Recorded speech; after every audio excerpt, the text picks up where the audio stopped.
Bonjour à vous, je vous espère bien portant.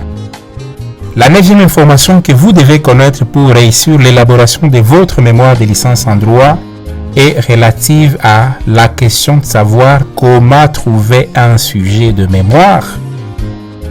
Peut-être que vous êtes à cette phase-là où vous ne savez pas comment vous allez trouver un sujet. J'aborde ou je réponds à cette question dans deux directions. La première direction va porter sur la formulation du sujet. Et la deuxième direction sera celle relative au choix du sujet. J'imagine que si je vous apprenais comment formuler votre sujet et que je vous donnais des informations importantes sur le choix du sujet, vous pouvez trouver un sujet. Pour formuler les sujets, vous avez beaucoup de possibilités. Premièrement, vous pouvez partir d'un thème ou d'une problématique pour arriver à avoir un sujet. Il est possible que le chercheur trouve un sujet de son mémoire en partant d'un thème ou d'une problématique. Comment partir d'un thème au sujet ou du sujet vers un thème? Lorsque le chercheur détecte un problème, il a un thème pour sa recherche. À partir de ce thème, il peut formuler un sujet. Et inversement, le chercheur peut avoir un sujet à partir duquel il dégagera un thème afin de cerner le problème que pose ces sujets. Premier exemple, la discrimination est un problème, ça c'est bien connu. Elle peut être un thème à partir duquel le chercheur peut formuler un sujet de recherche comme la discrimination à l'égard des mères célibataires dans les milieux professionnels en République démocratique du Congo, plaidoyer pour la revalorisation des femmes vulnérables. Deuxième exemple, le régime juridique applicable en matière pénale à l'ancien Premier ministre en République démocratique du Congo, de l'analyse de lege lata à l'analyse de lege ferenda. Ici, le chercheur a un sujet dans lequel nombreux thèmes peuvent ressortir. C'est le cas du statut de l'ancien Premier ministre en matière pénale, le régime juridique de l'ancien Premier ministre, etc. Tout ça sont des thèmes qui peuvent sortir de ces sujets. Et donc le chercheur peut partir d'un thème pour trouver un sujet ou partir d'un sujet pour trouver un thème afin de cerner le problème que pose son sujet. Deuxièmement, il peut partir de la problématique pour trouver un sujet ou partir d'un sujet pour dégager une problématique.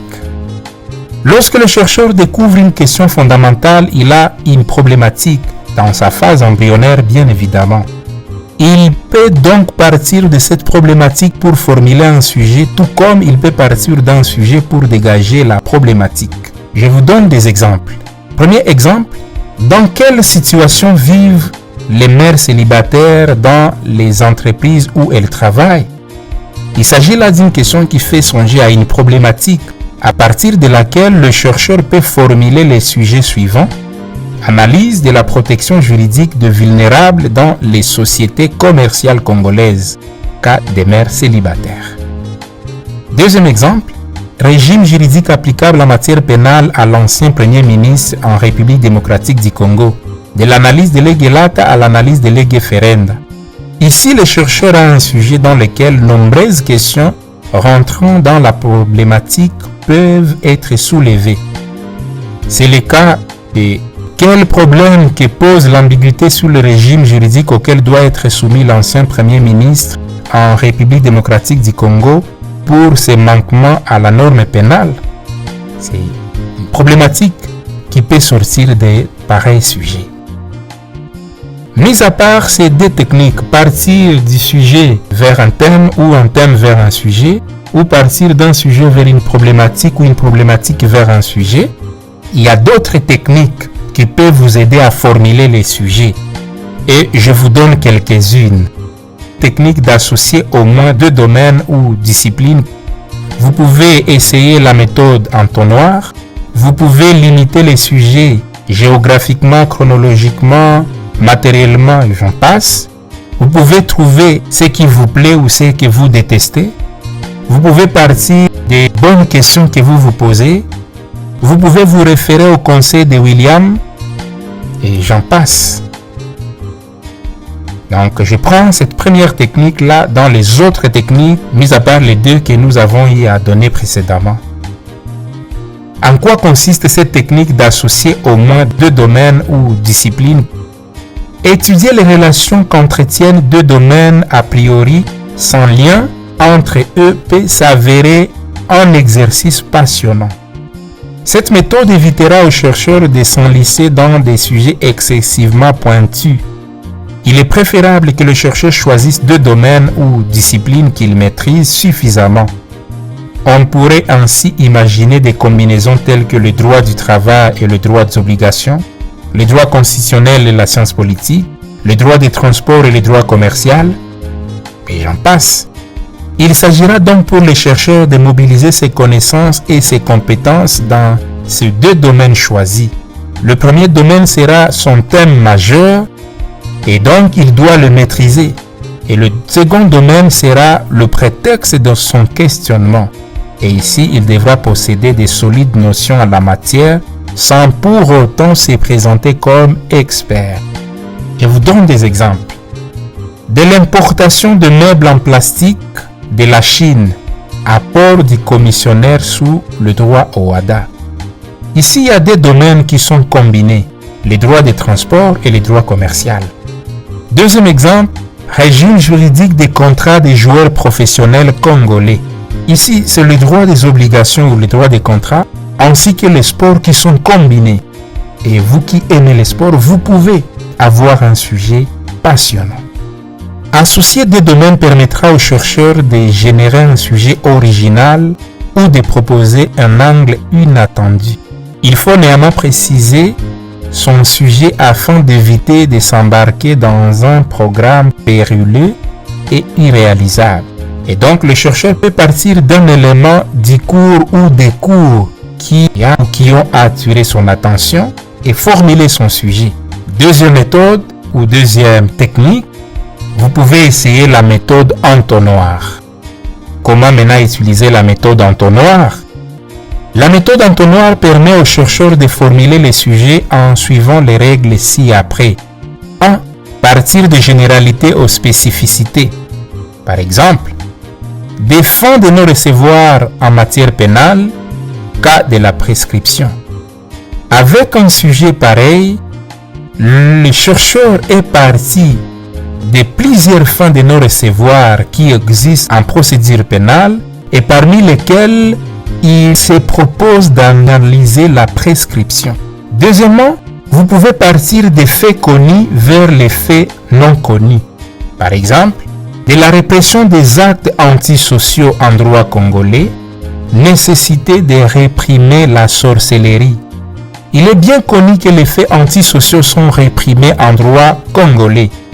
Mais cela peut motiver les chercheurs à postuler la répression de la sorcellerie qui est aussi un fait antisocial. Troisièmement, il peut partir d'un principe à l'exception ou à la dérogation. Exemple, de la lutte contre l'impunité, analyse critique des immunités des poursuites. Ici, le chercheur partira du principe de la lutte contre l'impunité pour analyser l'exception d'immunité des poursuites. J'en passe. Il y a une précision à vous donner ici. Le plus souvent, la méthode entonnoir permet au chercheur de déterminer la perspective qui lui permet d'orienter son sujet. Troisième technique, le chercheur peut limiter les sujets géographiquement, chronologiquement et matériellement. Un sujet non limité dans le temps, dans l'espace et ou en sa matière expose les chercheurs à produire un travail de qualité médiocre. Lorsque le travail n'est pas bien déterminé, le chercheur se retrouvera en train de prendre des raccourcis ou pire, s'embourber dans des détails, ce qui sera périlleux pour lui. Il n'est pas évident que le chercheur s'intéresse aux aspects essentiels et incontournables de son sujet lorsqu'il ne l'a pas bien délimité. Il ne suffit pas de donner une indication temporaire, spatiale ou matérielle pour prétendre avoir délimité son sujet. La délimitation doit être effective et non fantaisiste, c'est-à-dire elle doit permettre de limiter le sujet à ses aspects essentiels.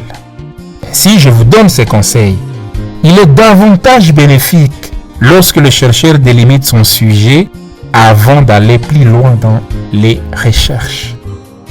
Voici quelques exemples. Je vous donne d'abord les sujets non délimités et je vous donnerai des exemples des sujets délimités. Premier exemple du sujet non délimité. La parité en droit de la République démocratique du Congo. Ce sujet est délimité matériellement par le concept de parité, géographiquement par le concept RD Congo ou RDC, mais non délimité dans le temps. Sur le droit de la RD Congo ne délimite pas les sujets dans le temps, puisque le droit de la République démocratique du Congo regroupe et les droits abrogés et les droits en vigueur ainsi que les droits à venir. Il est donc possible d'étudier le droit congolais dans son histoire, dans son présent et même dans son avenir. Présentant un sujet, la parité en droit de la République démocratique du Congo n'est pas un sujet délimité dans le temps. C'est pourquoi le chercheur se doit d'être précis. Deuxième exemple d'un sujet non délimité, du respect des droits des détenus condamnés en République démocratique du Congo de 2015 à 2020. C'est un sujet délimité en matière par les droits des détenus condamnés, dans les temps par de 2015 à 2020, mais pas dans l'espace. Il n'est pas délimité effectivement dans l'espace parce que la RDC est vaste pour qu'une étude de mémoire d'une année soit exhaustive dessus. L'échantillon que le chercheur prendra risque de ne pas être représentatif. C'est pourquoi, au lieu de tomber dans le risque de prendre des échantillons non représentatifs, ça vaut la peine qu'il limite dans le temps, dans l'espace et matériellement son sujet. Voilà pourquoi il est important, judicieux de donner ces petites précisions. Deuxième type d'exemple à donner, c'est des exemples maintenant des sujets délimités. Premier exemple, du traitement des faveurs à effet négatif. Étude de quelques cas tirés de la législation congolaise. Sujet délimité dans l'espace par l'adjectif congolaise. Dans le temps et en matière par l'adjectif indéfini quelque. Il suffit de prendre même deux cas à n'importe quelle période législative congolaise pour que le sujet soit traité exhaustivement. Deuxième exemple, la litispendance en droit positif congolais, portée, limite et perspective. Sujet délimité dans l'espace par l'adjectif congolais, dans le temps par le concept droit positif congolais et dans la matière par portée, limite et perspective de la litispendance, etc. Maintenant, comment délimiter le sujet dans le temps? Le sujet peut être délimité dans le temps de plusieurs façons, dont voici quelques-unes. Vous pouvez préciser la période d'étude, par exemple, du respect des droits des détenus condamnés en République démocratique du Congo de 2015 à 2020, cas de la prison centrale de Makala. Et j'en passe. Vous pouvez préciser la législation considérée. Exemple, la protection du nom sous la loi numéro 87-010 du 1er août 1987, tel que modifié et complété par la loi numéro 16/008 du 15 juillet 2016 portant Code de la famille, etc. Et cela peut vous aider à délimiter les sujets dans le temps. Comment délimiter les sujets dans l'espace? Divers moyens peuvent permettre de délimiter les sujets dans l'espace. Il s'agit notamment de préciser un espace géographique où l'étude sera faite. Exemple, la protection des droits fondamentaux en République démocratique du Congo, problème et perspective. La protection des réfugiés en Afrique centrale, expérience rwando-congolaise, et j'en passe. Vous pouvez évoquer une législation précise et vous allez délimiter votre sujet géographiquement. De l'attribution de la garde de l'enfant en cas de divorce en droit positif congolais. Le concept droit positif congolais vous permet de délimiter dans l'espace votre sujet. du pouvoir discrétionnaire du président de la République sous la Constitution de la République démocratique du Congo du 18 février 2006, telle que modifiée par la loi numéro 11/002 du 20 janvier 2011 portant révision de certains articles de la Constitution du 18 février 2006, etc. Par cela, vous pouvez délimiter votre sujet géographiquement. Comment délimiter les sujets dans la matière? Un sujet est matériellement délimité lorsqu'il est possible de déterminer exactement sur quoi il porte. Ainsi, pour délimiter un sujet matériellement, il faut partir d'une notion générale vers une notion spécifique. Exemple, des professions libérales, vous traitez la question des avocats. Choisir une perspective, par exemple, la litisspendance en droit positif congolais, portée, limite et perspective. Matériellement, la question de la litisspendance sera traitée dans sa portée, ses limites et ses perspectives. Une remarque importante à garder. Il existe divers points de vue sur la question de la délimitation du sujet. 1. Certains estiment que le sujet ne peut être délimité que matériellement, le territoire étant à déduire partant de la nationalité de l'auteur. Disent-ils, on écrit pour son droit ou les droits de son État. Pour ceci, la nationalité de l'auteur suffit pour délimiter les sujets dans l'espace et des fois dans le temps. D'autres sont exigeants en la matière. Ils veulent qu'à première vue, les limites du sujet se dégagent aisément. C'est pourquoi je vous donne ces conseils. Il est donc souhaitable que le chercheur soit souple et prêt à s'adapter. Si vous avez un directeur qui vous laisse cette liberté-là, tant mieux. Si vous avez un directeur qui vous exige, suivez les exigences. Si vous avez une institution qui vous laisse la liberté, tant mieux. Si l'institution vous fait des obligations, suivez-les. Quatrième technique, le chercheur peut s'inspirer d'autres mémoires et arriver à trouver son sujet. Il est possible que le chercheur trouve de l'inspiration en se référant aux travaux déjà réalisés dans le cadre des recherches antérieures. De la lecture de ceux-ci, il peut trouver soit des articulations non encore traitées sur certaines questions intéressantes, il peut trouver des techniques d'expression de la pensée qui peuvent lui aider à exprimer la sienne, il peut trouver des informations sur des questions qui peuvent susciter son intérêt, qu'en sais-je encore.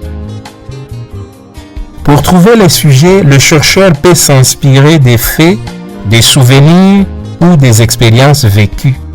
Le milieu dans lequel vit le chercheur est riche d'événements. En décidant de s'intéresser sur ce qu'il a vécu, le chercheur peut trouver facilement une question qu'il peut étudier. Par exemple, une personne qui a vécu dans une famille déchirée peut traiter avec facilité les questions relatives à la maltraitance, à la protection et qu'en sais-je encore. Dans un pareil travail, le chercheur pourra donner sa contribution à la résolution de ces problèmes qu'il connaît bien, car les ayant vécus. Prenez ces conseils. C'est dans ces expériences antérieures que le chercheur découvrira ses goûts, ses dégoûts, ses capacités, ses intérêts, qu'en sais-je encore. Le chercheur peut trouver son inspiration en partant de ce qui lui plaît ou de ce qu'il déteste et finir par formuler un sujet de mémoire. Celui qui est passionné du sport, il peut trouver un sujet en s'interrogeant sur la gestion des carrières des joueurs, par exemple.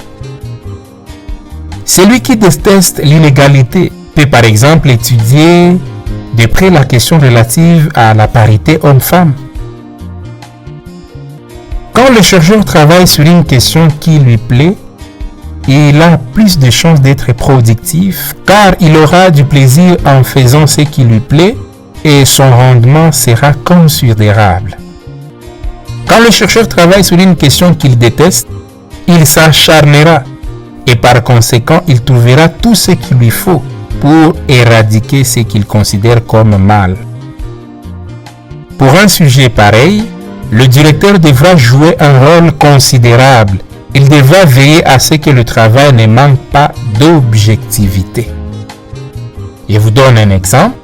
Celui qui déteste le make-up peut formuler un sujet comme de la nullité du mariage pour vice de consentement, cas de la tromperie sur la personne.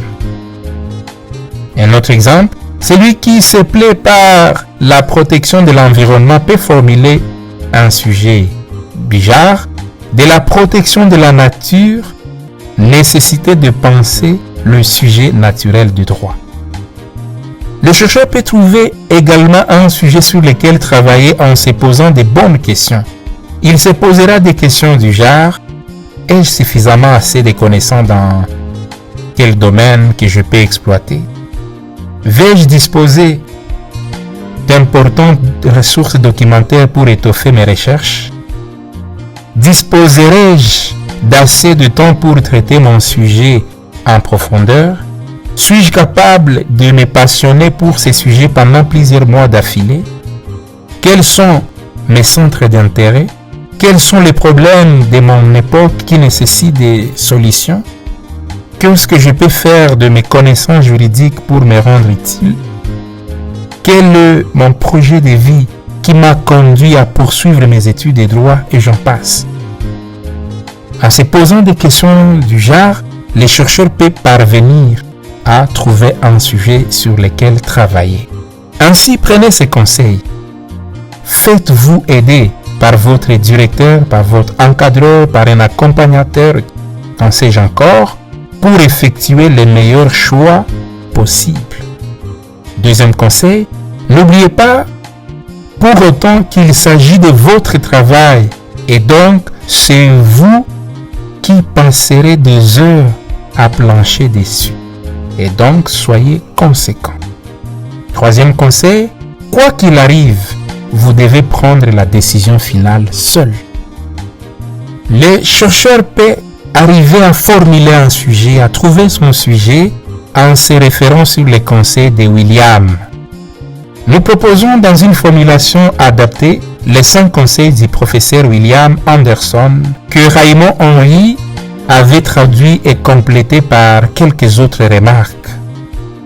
Ces conseils sont: s'instruire dans une spécialité. Donc le chercheur a intérêt de trouver une spécialité dans laquelle il va orienter ses recherches.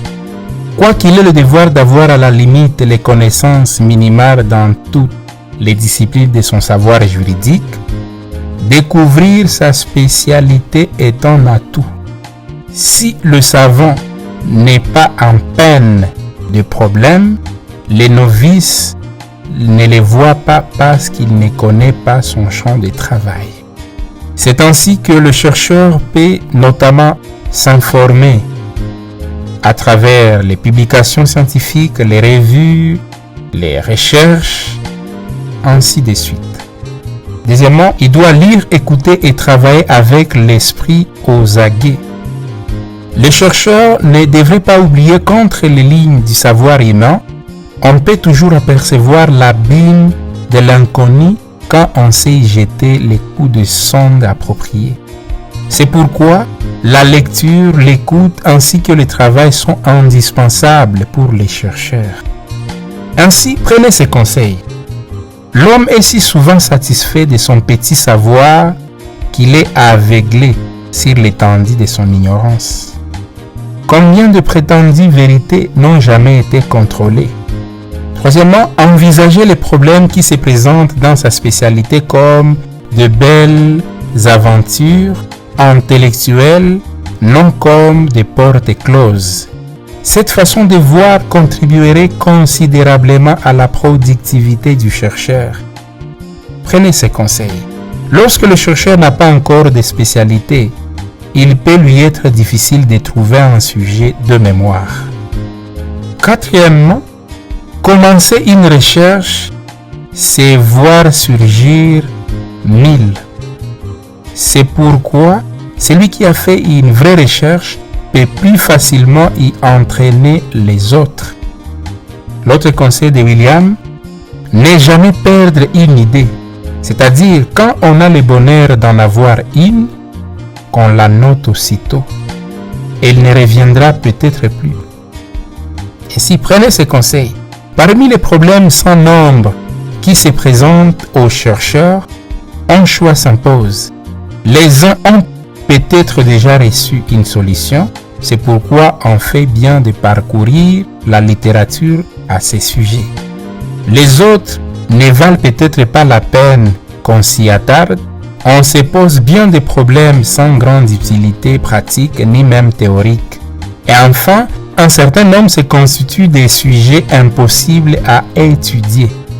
Un autre conseil, la possibilité ou l'impossibilité d'une recherche se mesure au talent et à l'entraînement du chercheur, autant que la recherche exige et aux forces disponibles, aux dépenses qu'elle occasionne et aux moyens à la disposition du chercheur.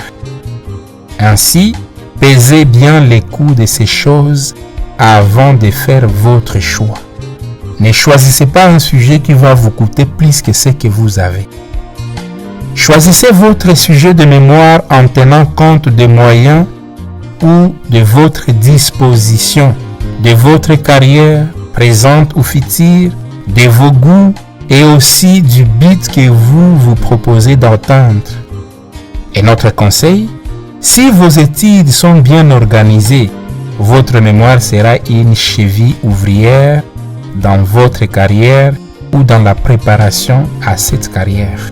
Un autre conseil, si vous êtes déjà établi, tâchez de trouver dans votre propre expérience un sujet approprié. Deuxième orientation, c'est le choix du sujet. Et en parlant du choix du sujet, je voudrais parler des acteurs du choix du sujet, les personnes ressources, ainsi que les principes pour le choix du sujet. Premièrement, les acteurs du choix.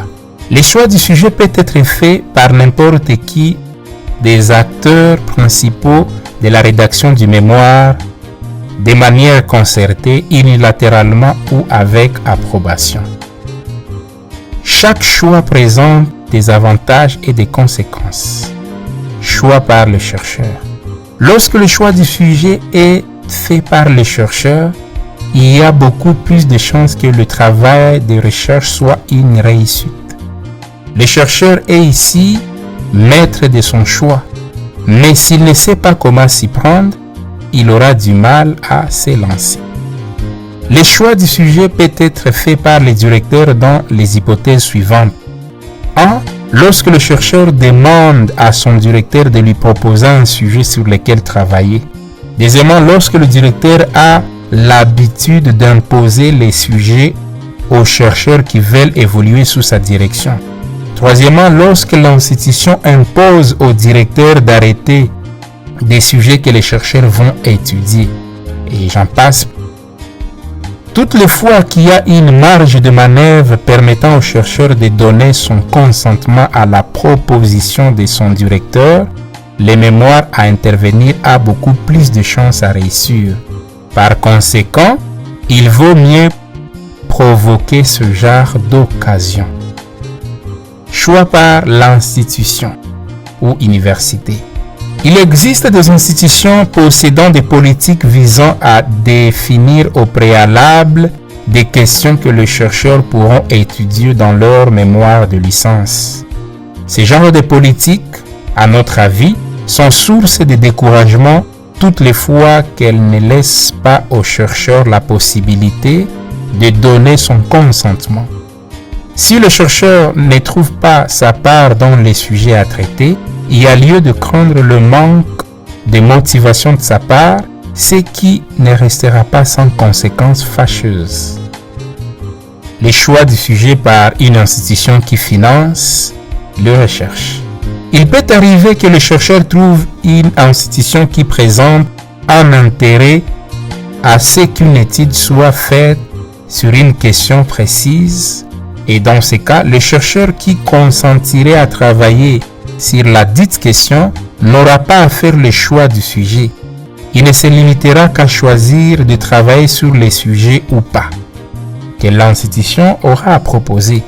Ou à la limite, il ne fera que proposer un sujet qui rentre dans les cadres ou dans les domaines d'intérêt de l'institution en question. Ces genres de sujets sont ceux qui conduisent à produire notamment de mémoire marketing.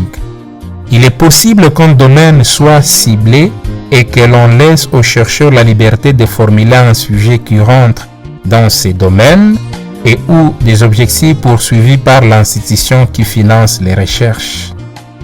Il y a dans ces cas une sorte de pseudo-choix car le chercheur n'a pas toute la liberté de choix. Son choix est en quelque sorte conditionné. Après les acteurs principaux ou majeurs, il y a les personnes ressources. Les personnes ressources sont ceux qui peuvent proposer au chercheur un sujet ou lui donner des orientations afin de faciliter son choix personnel. Elles peuvent être des professeurs, des doctorants, des assistants, des aînés, des promotions, des chercheurs avertis et j'en passe. Par le canal de ces personnes ressources, le chercheur peut trouver son sujet. Il y a des principes que le chercheur doit connaître pour le choix de son sujet. La première catégorie de principes concerne les chercheurs. Le chercheur veillera à ce que son sujet rejoigne soit ses goûts ou ses dégoûts, ses intérêts professionnels, ses capacités scientifiques, sa filière d'études et j'en passe. Dans cette optique, le chercheur pourra travailler sur un sujet plus aisément, plus longuement et avec compétence. De principe, en ce qui concerne la matière, dans le choix du sujet, le chercheur verra à ce que la matière à traiter lui aide à ressortir un sujet nouveau, donc il s'agit d'un sujet qui apporte quelque chose de différent par rapport à ce qui existe déjà, et ça lui aide à avoir un sujet original. Il s'agit d'un sujet personnel, que ça lui aide à avoir un sujet actuel. Il doit s'agir d'un sujet non dépassé, que ça lui aide à avoir un sujet utile à la société, que ça lui aide à avoir un sujet accessible et qu'en sais-je encore. Pour les directeurs, le choix du sujet peut aussi tenir compte des goûts et compétences scientifiques du directeur que le chercheur envisage de choisir. La part importante que prend le directeur dans le processus d'élaboration d'un mémoire oblige de les considérer dès le départ. Et avec ces informations, vous pouvez avoir la facilité de faire votre choix du sujet. Ça, c'est la 9e information capitale que vous êtes censé connaître pour réussir l'élaboration de votre mémoire de licence. Si vous avez des questions, des préoccupations, n'hésitez pas à m'écrire dans les commentaires, je vais vous répondre. Vous aimez votre chaîne Pourquoi ça et vous souhaitez contribuer à son développement, rien de plus simple à faire. Abonnez-vous à la chaîne, soyez actifs en aimant, en commentant et en partageant vos épisodes préférés. Merci.